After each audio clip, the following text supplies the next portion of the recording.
बरोज़ पीर 19 अप्रैल 2021 को मुल्क भर में पहिया जाम और शटर डाउन हड़ताल की अपील करते हैं।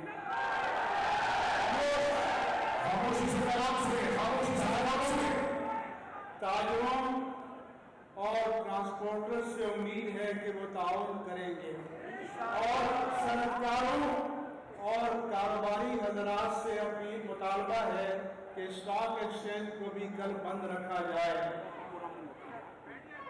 हम तमाम दुखी अहले सुन्नत से अपील करते हैं कि ये हड़ताल पुरअमन है, पुरअमन रहे।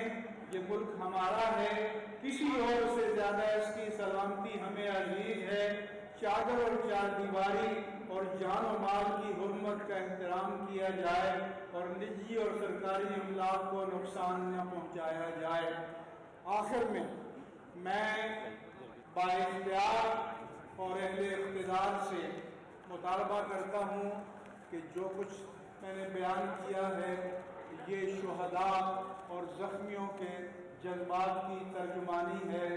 हमारे पैगाम को लोगों तक पहुँचने दिया जाए। अगर हमारे पैगाम को पहुँचने से रोका गया तो फिर ये लावा बुरी तरह से फट पड़ेगा। इसी तरह से मैं ये भी बताना चाहता हूँ कि मोहम्मद शफ़ी और असलम खाकी और मौलवी इकबाल हैदर के नाम से जाली बयान और पटिशनें ये 20वीं सदी का वतीरा है।